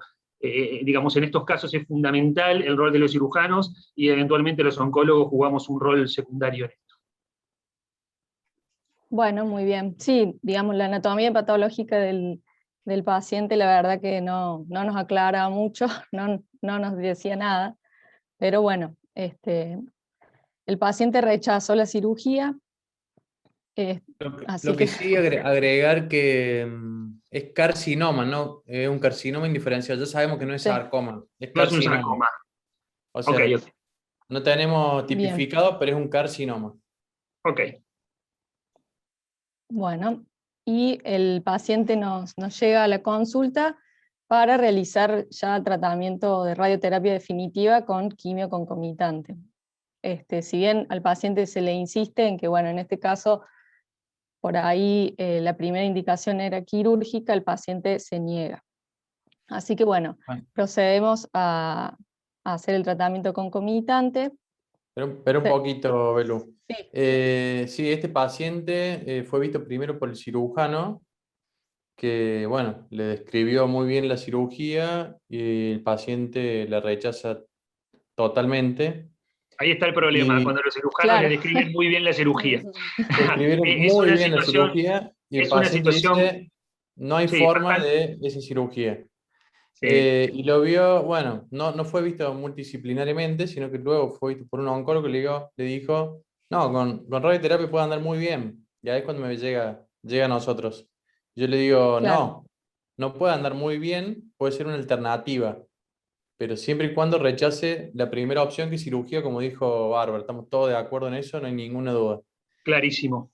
Y cuando llega a radioterapia, nunca había visto un estomatólogo el paciente. Tenía todos esos dientes con movilidad grado 3, eh, todos puestos, derivado directamente ya para empezar radioterapia. Y ahí es clave que fue lo que hicimos, pero bueno, también debería haber hecho antes, la consulta con el estomatólogo que ponga en condiciones esa boca, sobre todo si va a hacer un tratamiento conservador de radioquimioterapia con todos los piezas dentarias inferiores con motilidad. Así Sí, bueno, un sí, poco como para poner en Sí, contexto por qué fue que seguimos con este tratamiento. Y bueno, y por eso lo presentamos, porque bueno, es un paciente que es bien para discutir. sí, si hay algo si puedo agregar brevemente es Sí, que Bárbara. parte de lo que es la cuestión multidisciplinaria y laburar en equipo, ¿no? Es el hecho de bancar estas situaciones. Hoy el paciente puede agarrar y negarse a la cirugía porque obviamente son cirugías gigantes, muy mutilantes, que muchas veces andan bien, pero bueno, tienen sus complicaciones. Y lo importante es que todo el equipo banque esta cuestión de decir, bueno, el paciente aceptó una modalidad terapéutica que no es digamos, la primera línea vendría siendo, cómo vamos a acompañar todos a este paciente luego de que bueno, va a aceptar una terapéutica que no es la que más chance en principio le va a dar. Y eso también forma parte del equipo multidisciplinario, ¿no? Todos hablar el mismo idioma. Sí, para bien. mí es Totalmente. esta es una situación que en la práctica diaria vemos bastante seguido, no es tan raro de ver, y para mí es fundamental aclarar lo que dijo Diego y explicarle al paciente que la opción A es una y el plan B es otro, y entonces el paciente puede aceptar el plan B con menos chance de curación, y es respetable, pero tiene que dar muy claro eso. Eso que comentaba Diego me parece que es clarísimo, y como decía Bárbara, todo el equipo multidisciplinario tiene que seguir en esa línea porque la decisión es multidisciplinaria, pero me parece que teniendo el paciente bien claro eso, no es algo que sea raro de ver en la práctica, pacientes que ante las secuelas que puede dejar una cirugía correctamente explicada, se niegan al procedimiento. Sí, Acá tal hay una cual. pregunta, no sé si la lees vos, Mai, hay una pregunta de Jorge Palazzo, se las leo. Hola chicos, con respecto al caso clínico, si fuera operado, ¿cuáles serían sus volúmenes a tratar? CTB, ¿qué quimioterapia agregaría? Saludos y felicitaciones. Dice Jorge. Gracias Jorge por tu pregunta. Bueno, Bueno, bueno, este paciente si va a cirugía, que es lo que debería haber hecho, sí o sí lleva radioterapia postoperatoria. Esto pregunta Jorge, que seguramente ya sabe la respuesta, pero nos está preguntando para participar, porque Jorge sabe más que nosotros. Trataría el CTB, el lecho quirúrgico del tumor, y esos ganglios habría que ver si en el escenario que estuviera operado, si esos ganglios son metastásicos o no, que ahí incluiríamos el cuello o no, bilateralmente, aparte de un tumor central, tumor grande, T4, así que habría que tratar el cuello bilateral también, y si esos ganglios son positivos, también con agregado de quimioterapia. No sé qué opinan el resto. Sí, yo creo que también no voy a decirle nada nuevo a Jorge, que aprovecho a saludarlo, pero digamos, como decíamos, creo que este paciente tiene que hacer tratamiento posoperatorio. Si tiene ruptura capsular o márgenes positivos, la indicación es hacer, bueno, Bárbara lo explicó perfecto en la presentación, quimio-radioterapia, y como les decía, el estándar es cisplatino en el contexto posoperatorio. Sí, en el contexto posoperatorio hay dos opciones, cisplatino en alta dosis y el cisplatino semanal, a partir de, como les decía, el estudio de no inferioridad japonés presentado hace poquito. Entonces, como decía Diego, este paciente no había realizado interconsulta con estomatología, así que bueno, hicimos eso previo a iniciar el tratamiento que le ofrecimos. Entonces, bueno, en este caso al paciente se le realizó extracciones de todas las piezas dentarias inferiores, porque bueno, como veíamos en la imagen al principio, estaban en muy mal estado.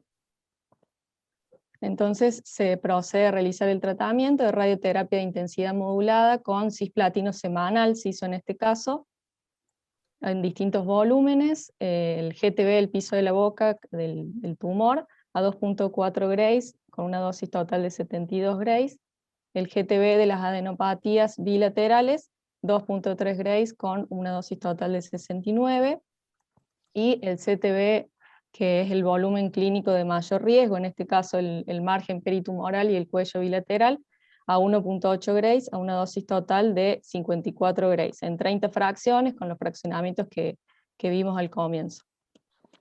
Bueno, acá vemos imágenes de la planificación, en este caso, en este corte coronal, en rojo y verde y amarillo vemos el volumen de las adenopatías, y en azul el CTB del cuello bilateral, que es el volumen de mayor riesgo. Acá vamos a ver la dosis que recibe el tumor en rojo, que es la dosis total, en amarillo y verde los ganglios, y en azul el CTB del cuello bilateral. Y acá en este corte sagital vemos que el paciente tiene un dispositivo que utilizamos para tratar al paciente de la misma forma en las 30 fracciones con la boca abierta, y de esta forma separar lo que es el volumen que recibe mayor dosis del resto de las estructuras sanas de la boca. En este caso, bueno, separarlo del labio superior, paladar duro, paladar blando, y que se trate de la misma forma en las 30 fracciones. Bueno, en el caso de este paciente, durante el tratamiento presenta una toxicidad grado 2 al inicio del tratamiento, en la segunda semana de iniciar la radioterapia, presentaba esta mucositis. Acá vemos, bueno, cómo tenía lastimado el labio y la mucositis que vemos en lengua y piso de boca, pero la presentaba en toda la boca. Que no es habitual en esos días de tratamiento, Claro. habitualmente lo vemos 10 días más adelante. Este paciente ya empezó a tener toxicidad mucho antes de lo habitual. Claro, no, sí, esto nos llama mucho la atención porque como es un tratamiento largo, estas toxicidades las vemos al último, no al inicio. Pero bueno, a pesar de esto, este paciente requirió tratamiento con buches, con nistatina, hasta fluconazol vía oral, pero siempre se insistió en continuar el tratamiento porque, como veíamos al principio, no es conveniente cortar con el tratamiento de radioterapia. Luego presenta una mucositis grado 3, así finaliza el paciente el tratamiento.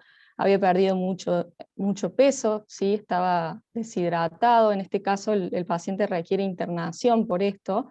Si bien finaliza, bueno, no estaba en buenas condiciones, estaba desnutrido, con dolor, y él rechazó también la gastrostomía, que por ahí es un recurso que usamos mucho para que el paciente pueda terminar y tolerar el tratamiento, no tenga esta pérdida de peso que tuvo el paciente. Y bueno, durante la internación ya tiene el diagnóstico de HIV positivo, lo cual nos justifica un poco la evolución tan tórpida que tuvo el paciente durante el tratamiento de radioterapia, que no es algo habitual que solemos ver.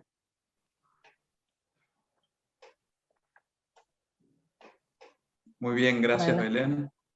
Creo que tenemos alguna pregunta en el chat, Maite, ¿no? Y están preguntando si tenemos psico-oncólogos que nos acompañen con el paciente, digamos, para afrontar las complicaciones, la rehabilitación de los pacientes.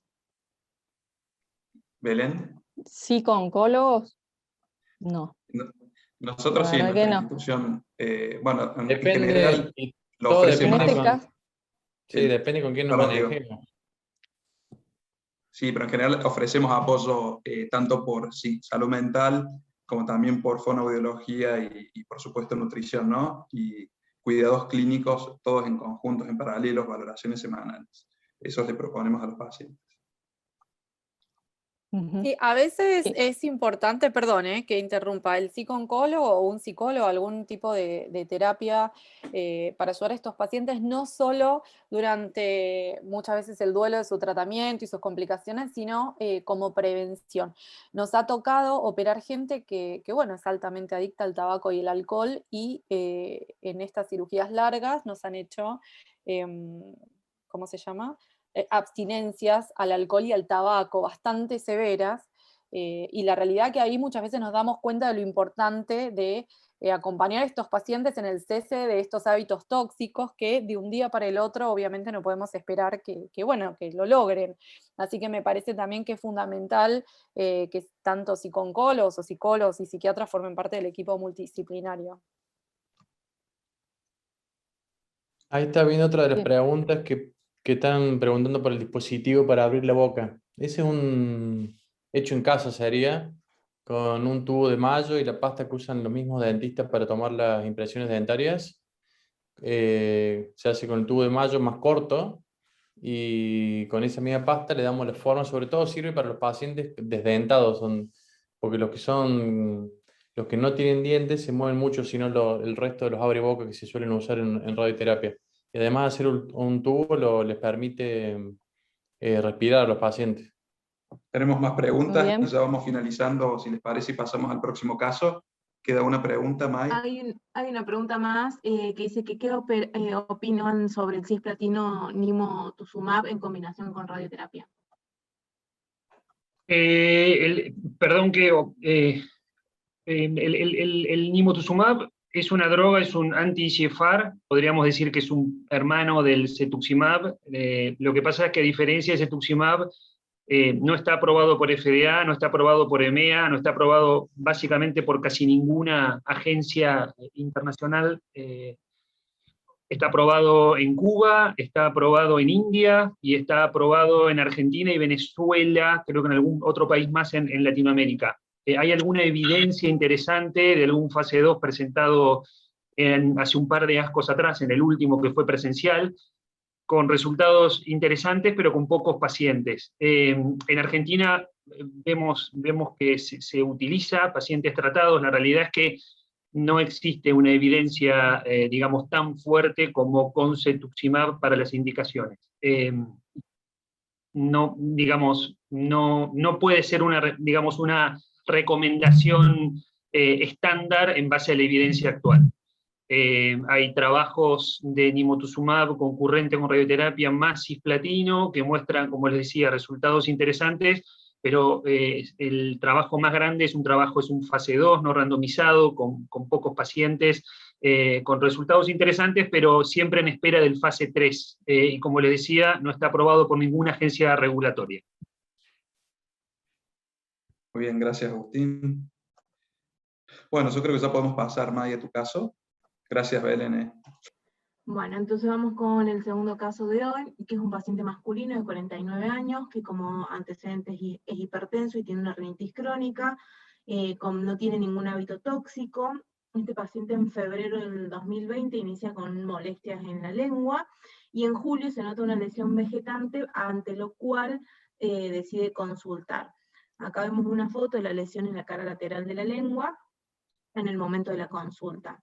Se realiza una resonancia en septiembre del 2020, en donde vemos digamos, una lesión en la región lateral izquierda de la lengua, hiperintensa en T2, de bordes bien definidos, que refuerza con el gadolinio de 23 por 15 milímetros. Además veíamos en la región submaxilar izquierda una imagen ganglionar de 11 milímetros, con refuerzo patológico con gadolinio y otras imágenes ganglionares laterocervicales infracentrimétricas.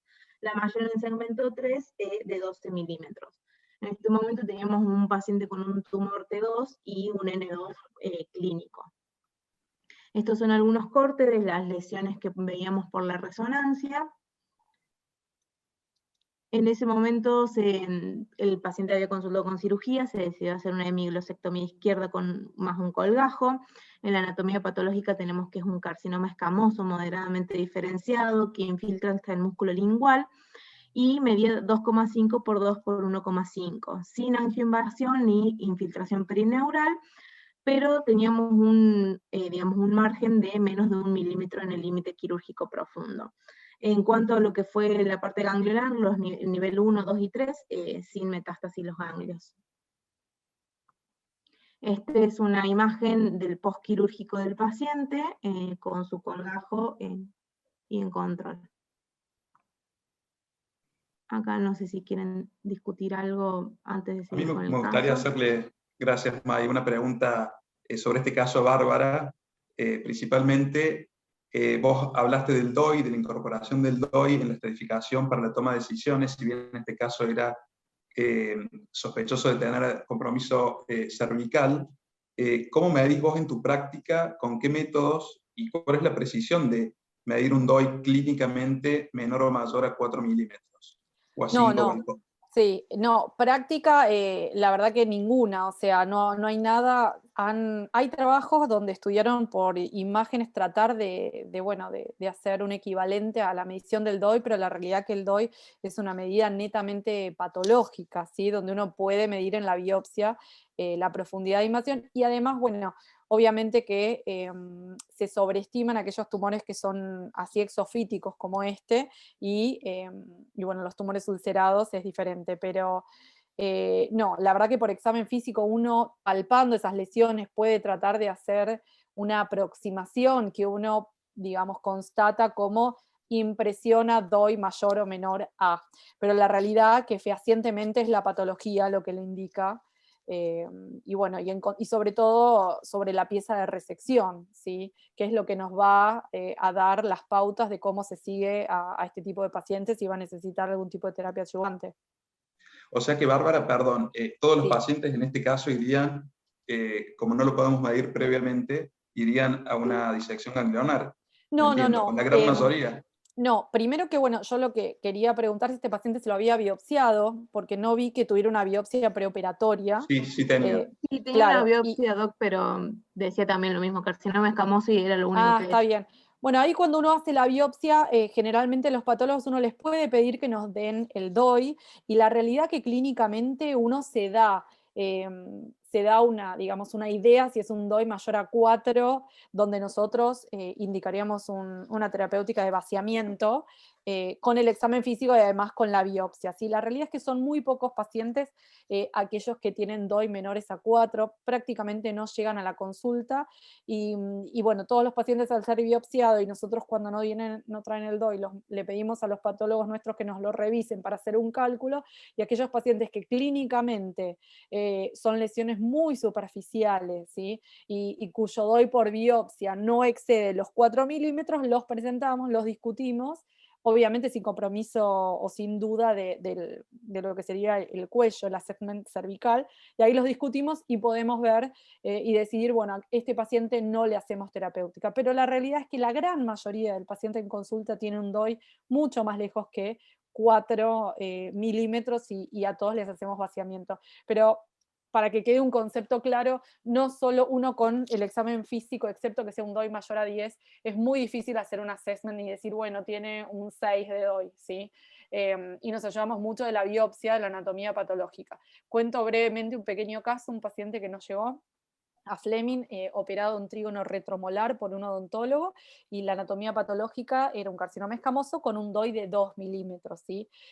Bueno, cae la consulta con un margen próximo, tal como está presentando Maite. Nosotros decidimos hacerle una ampliación, y con ese DOI que traía de la patología decidimos controlarle el cuello, y a los 8 meses este paciente hizo una metástasis cervical, ¿sí? A nivel facial, o sea, un ganglio a nivel facial.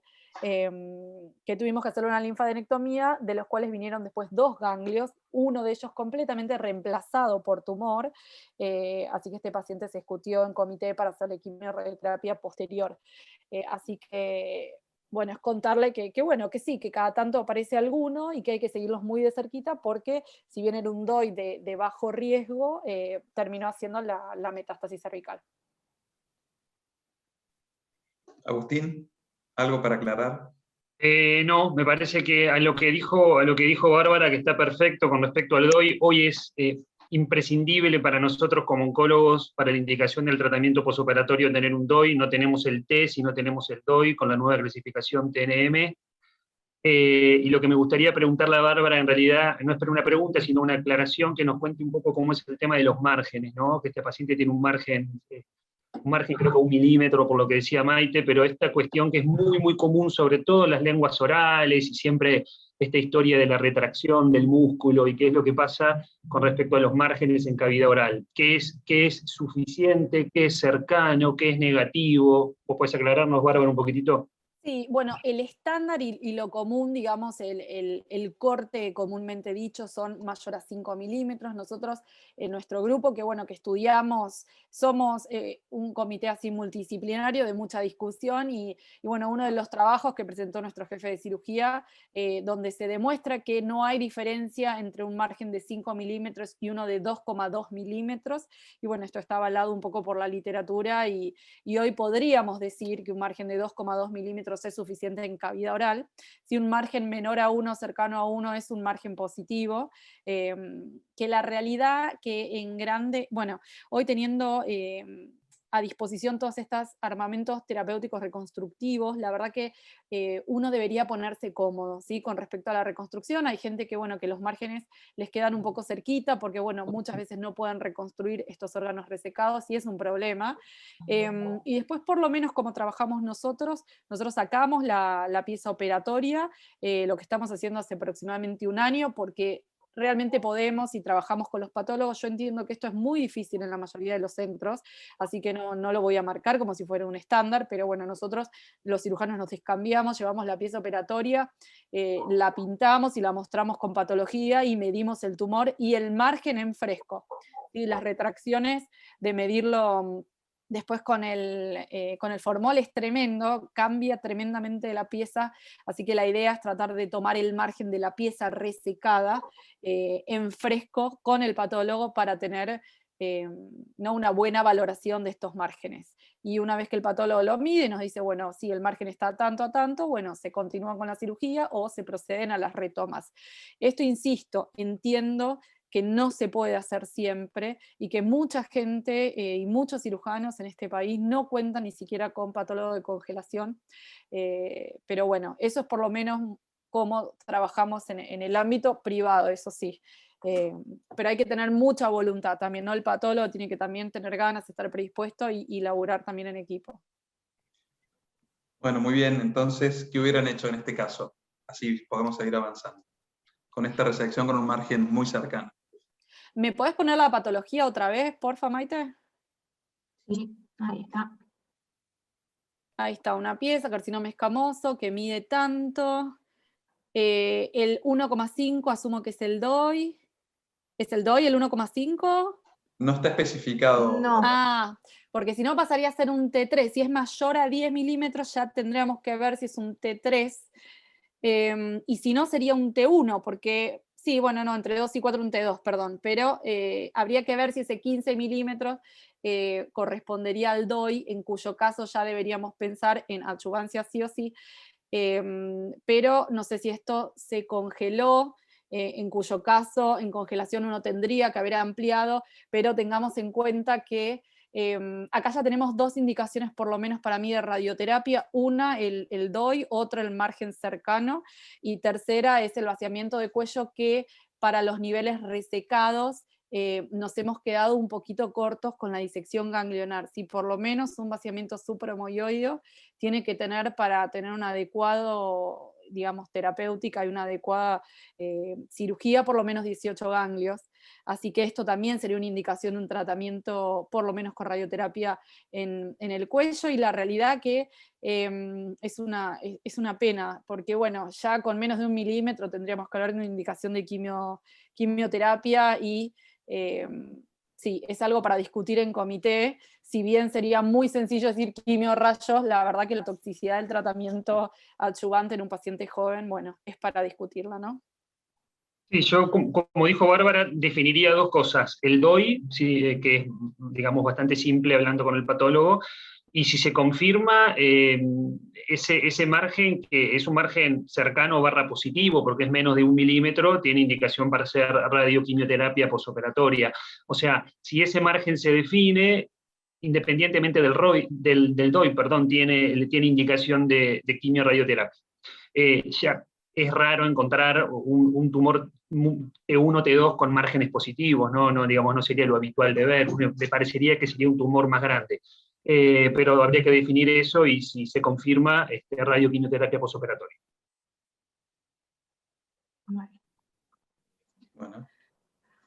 Bueno, entonces continuamos. El paciente se perdió de los controles, no se realizó ningún tratamiento posterior a la cirugía y en diciembre decide reconsultar con su cirujana de cabecera por un dolor en la región submaxilar. Se le solicitaron estudios y se hizo una resonancia en febrero de este año, en donde vemos que en la región, en la región lateral de la izquierda teníamos los cambios postquirúrgicos. Y además veíamos en el grupo ganglionar 3, laterocervical izquierdo, imágenes ganglionares de bordes bien definidos, con restricción a la difusión, sospechosas, y la mayor se estimaba de 32 por 16 milímetros, otras de 18 por 18 milímetros, con extensión hacia grupos ganglionares 4. Esta es la imagen del paciente cuando consultó, en donde vemos el colgajo y por atrás vemos una presencia de una lesión. Estas son algunas capturas de la resonancia realizada en febrero de este año, en donde vemos el compromiso ganglionar del paciente. En este momento lo conocimos nosotros y decidimos solicitarle un PET, en donde veíamos una lesión infiltrativa hipermetabólica en el piso de la boca, en el espacio sublingual izquierdo, que se extendía hacia la hipofaringe y hacia el espacio preglótico, que medía de 56 por 54 por 32 milímetros, con un sub de 30.7. Veíamos nódulos hipermetabólicos con un sub de 3.3 de hasta 7 milímetros por delante del hueso ioides, y adenopatías hipermetabólicas laterocervicales bilaterales en regiones 3 y 4, la mayor de 23 milímetros, con un sub de 17. Estas son algunas de las imágenes del PET realizado en ese momento, en donde vemos las lesiones descritas en el informe del mismo. ¿Cuánto tiempo pasó desde la cirugía inicial y la recaída que tenemos ahora? La cirugía doc fue en septiembre, y la recaída, en realidad, digamos, si bien el paciente empieza con molestias en diciembre, las imágenes son de febrero. Bien, o sea, sí, en realidad siempre tuvo enfermedad porque con Estamos hablando más de una persistencia más que una recaída, ¿no? Exactamente, con ese margen positivo, y bueno, era cuestión de un tiempito que creciera la lesión, que es lo que estamos viendo. Bien. Bueno, en ese momento nosotros le solicitamos el P16, que fue positivo de manera moderada en la biopsia de orofaringe, e iniciamos tratamiento con quimioterapia más radioterapia, con cisplatino 100 miligramos cada 21 días, y completó la radioterapia en orofaringe con 72 Grays en 30 fracciones, las adenopatías bilaterales con 29 Grays, y el margen peritumoral y el cuello bilateral con 54 Grays.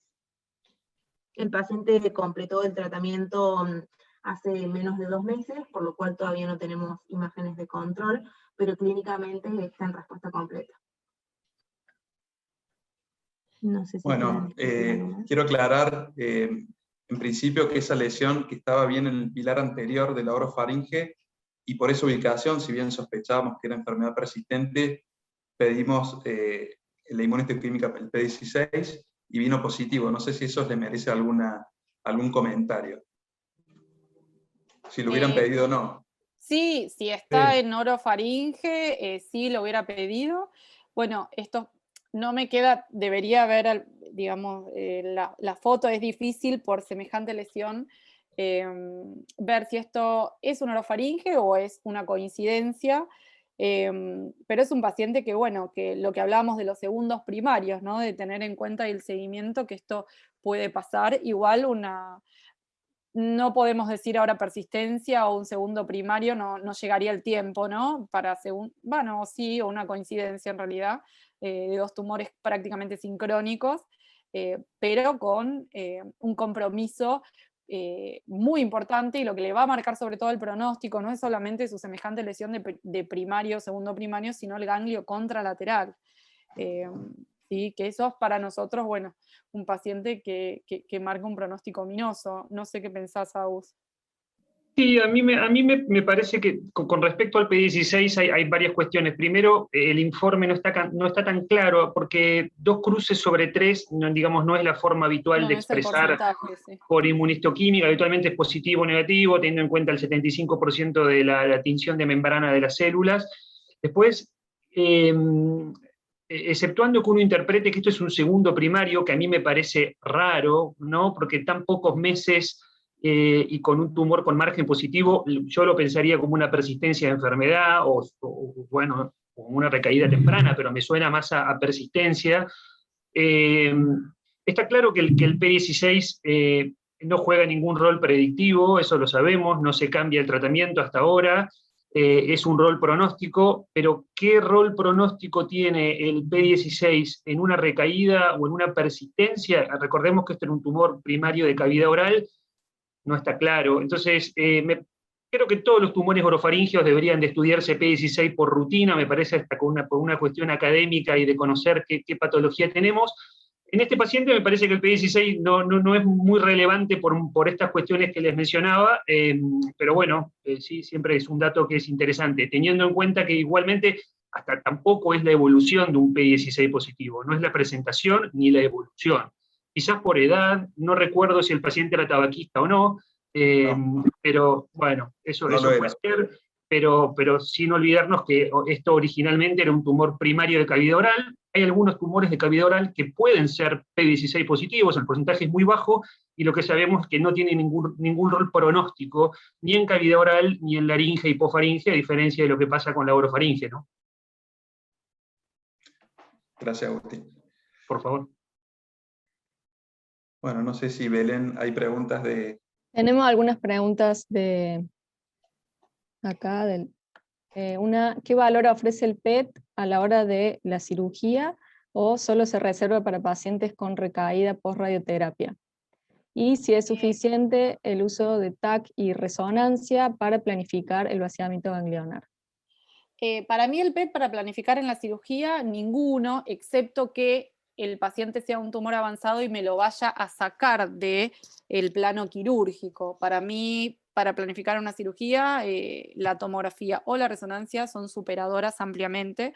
Sí se puede pedir post-tratamiento quimio-radioterapia, sí se puede pedir si yo sospecho que tiene una recaída, sobre todo a distancia, pero para la estratificación inicial, la realidad es que la tomografía con contraste y la resonancia son ampliamente superadoras.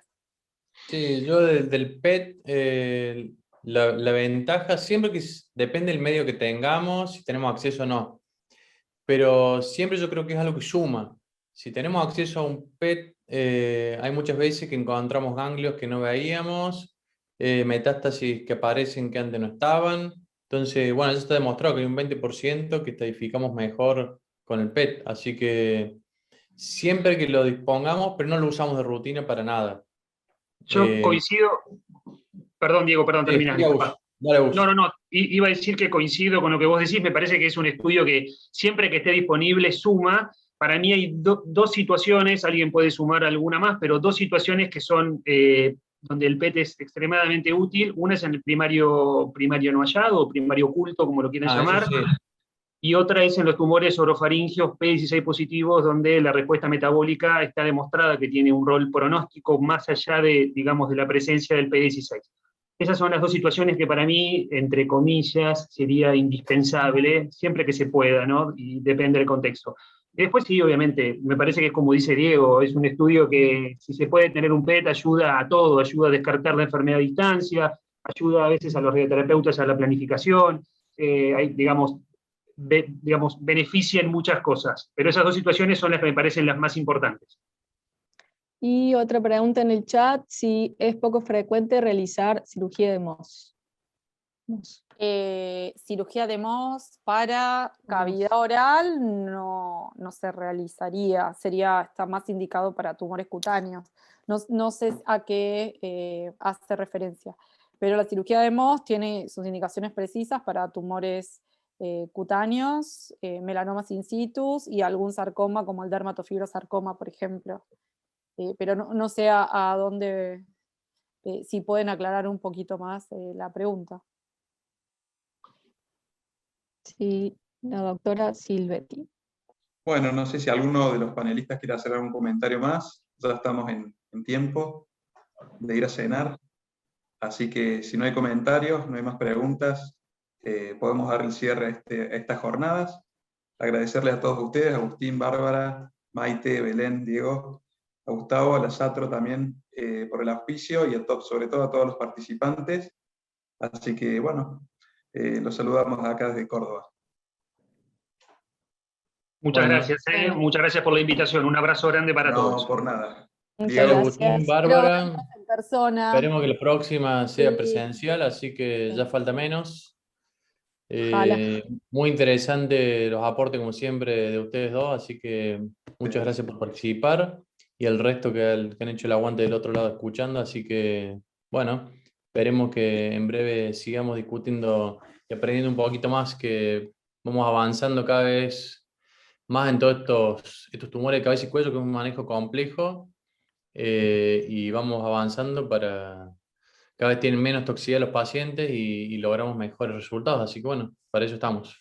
Bueno, Adiós a todos, estamos buenas entonces. noches. Bárbaro. Nos encontramos en la próxima.